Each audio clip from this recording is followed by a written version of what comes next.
Assalamualaikum warahmatullahi wabarakatuh. Apa kabar? Kembali berjumpa dengan saya Hetsman Arif dari Forum News Network. Saya sejak tadi pagi itu banyak sekali mendapat pertanyaan bagaimana caranya kalau mau, bergabung dengan partai Anies Baswedan. Kita belum tahu apa namanya, tapi banyak yang mengira-ngira katanya kemungkinan namanya, itu Partai Perubahan begitu ya. Tapi ada juga yang menduga itu bahwa itu namanya adalah nanti Partai, Kebangsaan. Kalau Partai Kebangsaan ini saya tahu nih pasti penyebabnya karena di media sosial kan juga sudah beredar ada bukan partai kalau dia Ormas Kebangsaan yang katanya diinisiasi oleh Anies Baswedan dan Bung Rocky Gerung. Bung Rocky Gerung jadi ketua dewan pembinanya dan Anies Baswedan jadi ketua umumnya. Tapi kalau soal partai, politik ini sampai sekarang pun sesungguhnya memang, saya sendiri belum tahu ya. Status saya mungkin sama seperti Anda semua, entah kapan, Anies itu mau mendirikan partainya, apakah dia mendirikan ormas dulu atau kemudian langsung partai gitu. Kenapa? Karena kalau lihat berdasarkan pengalaman yang dia, pernah, jalani oleh Anies kan dia pernah mendirikan ormas juga yang kemudian menjadi partai politik yakni Ormas Nasional Demokrat Nasdem bersama dengan Surya Paloh. Kan Anies Baswedan menjadi salah satu deklaratornya tapi ketika itu berubah menjadi partai, Anies Baswedan tidak, lagi bersama dengan Surya Paloh. Kan itu yang menjelaskan kenapa antara lain hubungan antara Anies Baswedan dengan Surya Paloh itu juga sangat dekat dan karena itu memang sudah terjalin lama. Jadi tidak ujuk-ujuk karena Anies, kemudian jadi tokoh yang populer, kemudian Nasdem itu kemudian mendukung dia untuk mendapatkan kotel efeknya begitu ya. Nah, tetapi rupanya ada sekelompok orang atau ini ya kita sebutnya begitu ya, yang bergerak cepat ini karena mereka itu sudah mengedarkan formulir untuk pendaftaran dari ormas maupun partainya Anies ini dan mereka tidak berhenti hanya mengedarkan formulir tapi mereka juga sudah mengedarkan QR code itu ya, QRIS ya ini ya. Kalau siapa yang mau transfer sumbangan, mereka juga udah membuat rekening begitu ya, dan juga ini membuka, sumbangan untuk pendirian partai Anies ini gitu ya. Dan saya juga tadinya terkejut ketika, mendengar kabar tuh karena ditanya, "Bener Mas ini nomor QR code-nya, kemudian nomor rekeningnya dan sebagainya." Saya waktu itu cuma menyatakan tuh, saya belum tahu dan hati-hati ya soal begitu karena bisa aja penipuan dan ternyata betul. Karena hari ini juga, Anies Baswedan itu kemudian membuat video pendek itu yang diunggah di akun media sosialnya dan dia mengingatkan untuk berhati-hati karena sampai sekarang soal ormas maupun parpol itu kata dia kan itu baru wacana yang dia sampaikan kemarin begitu ya. Assalamualaikum, ini singkat aja ya. Beberapa waktu ini beredar, ada formulir, ada QR code, ada nomor rekening, ada yang diminta untuk menyumbang, ada yang diminta untuk mendaftar, ada terkait dengan partai dan ormas. Saya ingin tegaskan itu semua bukan dari saya dan kami tidak pernah mengedarkan apapun juga. Saya paham antusiasme itu luar biasa besar, tapi harap hati-hati, harap kritis. Dan sampai dengan hari ini, hari Sabtu 31 Agustus 2024, belum ada formulir apapun, belum ada edaran apapun. Begitu ya, singkat aja teman-teman. Terima kasih. Assalamualaikum. Jadi clear ya, Anda kalau mendapat kemudian ada QR-nya, code-nya itu jangan buru-buru karena terlalu bersemangat kemudian mentransfernya begitu ya.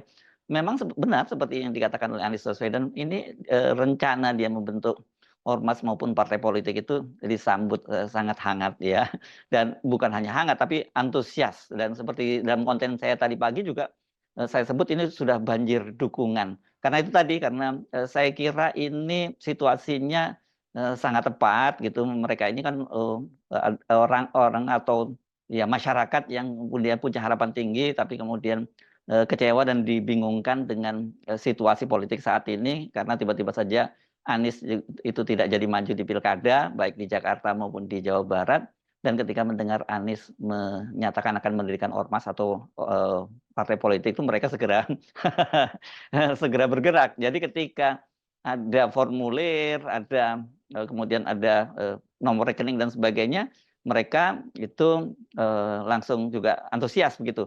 Saya nggak tahu apakah ada di antara Anda semua yang sudah, mentransfer, ke nomor rekening yang disebutkan itu. Kalau kalau Anda sudah mentransfer itu Anda berarti kena tipu ya. Hati-hati ya karena sekarang ini banyak sekali orang yang memanfaatkan situasi untuk untuk penipuan begitu ya. Dan mereka tahu ini mereka bakal ngeruk untung gede nih kalau mereka berhasil menipu para pendukung Anies yang antusias gitu ya. Nah, saya khawatir ini kalau kemudian media sosial yang Anies tidak menjangkau banyak kalangan, apalagi kalau yang jauh-jauh karena seperti saya sebutkan sebelumnya kan dari pegunungan di Papua, Papua pegunungan, dari Papua Selatan dan sebagainya itu kan banyak yang menyatakan siap untuk menjadi pengurus partai yang akan dibentuk oleh Anies Baswedan. Jadi mudah-mudahan saja tidak banyak yang ketipu. Jadi lebih baik menurut saya kalau ada semacam ini, walaupun Anda antusias, itu mesti berhati-hati melakukan cek and recheck dulu, begitu ya. Jangan sampai kemudian Anda jadi korban penipuan.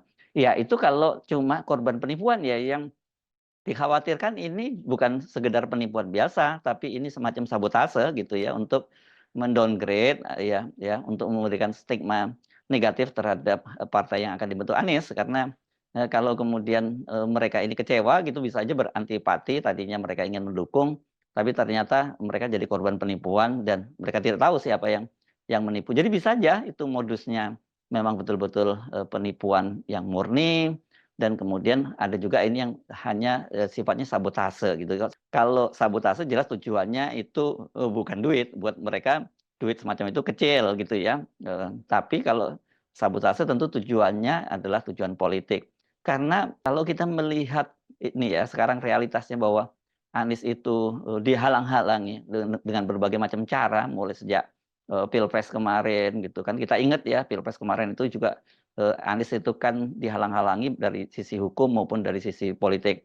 Kalau dari sisi hukum kan Anies pada waktu itu coba dikriminalisasi melalui gelaran Formula E dan pada waktu itu yang operatornya yang akan melakukan adalah KPK waktu masih dipimpin oleh Firly Bahuri. Tapi kita tahu kan kemudian para penyidik di KPK itu menolak untuk mengkriminalisasi Anies Baswedan karena memang tidak cukup ditemukan bukti-bukti yang kuat bahwa Anies itu melakukan korupsi dalam gelaran Formula E gitu. Jadi batalah kemudian upaya untuk mengkriminalisasi Anies, kendati mereka sudah berupaya sekuat tenaga termasuk juga minta agar BPK itu mengeluarkan audit yang menunjukkan bahwa memang ada persoalan dalam penggunaan anggaran di gelaran Formula E. Dan kemudian ketika gagal melalui instrumen hukum kan melalui instrumen politik yakni partai-partai dihalangi agar tidak mengusung Anies Baswedan. Tapi kan kemudian kita tahu semua kejutannya justru muncul datang dari Partai Nasdem, ya, yang ini adalah partai pendukung Pak Jokowi selama 2 periode. Mereka yang kemudian lebih awal mencalonkan Anies Baswedan dan setelah Nasdem itulah akhirnya kemudian ada PKS dan ada Demokrat pada mulanya dan kemudian Demokrat cabut karena tidak mendapat posisi sebagai wakil presiden dan digantikan oleh PKB. Itu semua sejarahnya terjadi. Jadi pada waktu Pilpres itu betul-betul Anies seperti lubang jarum, lolos dari lubang jarum sehingga dia bisa berlaga pada Pilpres 2024. Tetapi rupanya setelah gagal dihalangi dengan konsekuensi partai yang mendukung itu terutama Nasdem yang pertama kali mendeklarasikan kemudian babak belur bisnis pemiliknya Pak Surya Paloh gitu. Tapi Anies kemudian bisa lagi dihalangi melalui kecurangan-kecurangan yang dilakukan secara masif pada Pilpres kemarin gitu ya. Nah jadi sejak waktu itu pun Anies sudah coba dihalang-halangi, disabot begitu agar jangan maju Pilpres waktu itu. Nah sekarang hal yang sama juga terulang begitu ya. Ini karena Anies kan dipastikan tidak bisa maju pilkada dan kemudian ada dorongan agar dia membuat partai politik. Jadi baru wacana yang membuat partai politik. Kalau sekarang ini muncul kemudian ada tiba-tiba ada penipuan mengatasnamakan partai Anies, ya wajar kalau kemudian banyak curiga ini sih bukan sekitar penipuan biasa, ini sabotase karena bagaimanapun juga kalau kemudian Anies itu berhasil membangun partai politik sendiri dan kemudian partai politiknya itu berhasil ikut pemilu karena ini untuk ikut pemilu pun juga tidak mudah loh ya ada bisa dipastikan akan dihalang-halangi lagi gitu terus dan kalau kemudian dia berhasil itu berbahaya banget kan ya kalau dia lolos dari jebakan gitu dalam jebakan Batman lah gitu ranjau-ranjau yang dibuat oleh aturan di KPU gitu dan tetap saja sebenarnya goalsnya Anies juga tuh jangan sampai maju pada Pilpres 2024 nanti. Jadi ini memang apapun caranya, ini pasti Anies akan dihalangi. Mengapa sih Anies kok begitu ditakuti? Ini nanti kita akan bahas sendiri di konten berikutnya. Tapi kalau kita cuma melihat dari saingan politik saja, ini kan lebih pada Anies itu nanti kalau maju Pilpres 2024 dia juga akan menjadi kandidat yang harus diperhitungkan, dan bukan tidak mungkin lawan-lawan politiknya ini juga sangat khawatir kalau mereka nanti dikalahkan oleh Anies Baswedan. Nah, ini ada kepentingan besar nanti yang akan kita bahas ya soal ini. Tetapi itu kalau dari sisi kita nganggapnya ya udahlah, itu biasa dalam politik, itu mereka mencoba menghalangi para kompetitornya yang punya potensi yang cukup besar untuk memenangkan Pilpres gitu. Tetapi yang kita mesti ingatkan terus ya, kalau mau menghalangi itu caranya juga fair ya, lewat kontestasi saja, bukan kemudian menjaga lewat aturan dan sebagainya, kemudian aturannya dibuat dan juga siapa yang bermain itu juga sudah dibatasi kan begitu ya. Nanti wasitnya juga sudah ditentukan. Itu yang terjadi sekarang ini kan ya. Jadi rakyat Indonesia itu sekarang ketika datang ke TPS sebenarnya mereka sudah diberi pilihan yang terbatas gitu. Jadi kandidat misalnya seperti sekarang misalnya terjadi di Jakarta.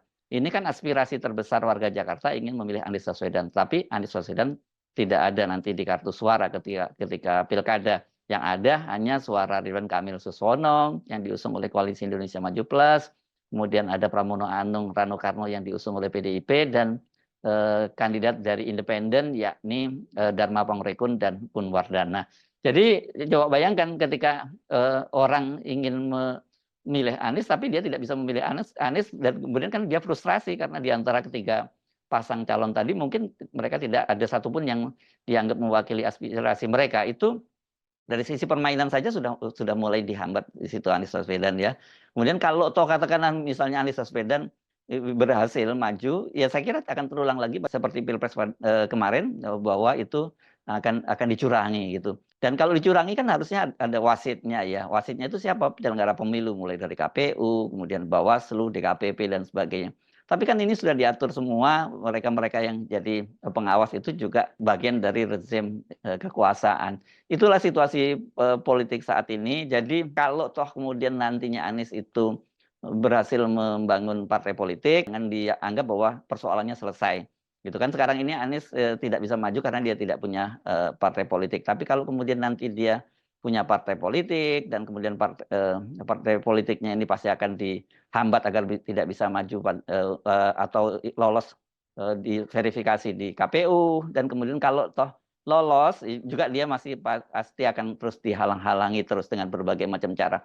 Tetapi saya mengingatkan bahwa demokrasi ataupun hak Anda itu harus diperjuangkan, tidak bisa tinggal diam kemudian atau ngomong bahwa seperti biasa misalnya ya Gusti Allah mboten sare, oke gitu ya. Ini sikap yang pasrah, nggak boleh ya, bahwa Anda mesti berjuang terus, rebut hak Anda sebagai warga negara yang sebenarnya di dalam negara demokrasi seperti Indonesia itu dijamin dan harusnya dilindungi negara.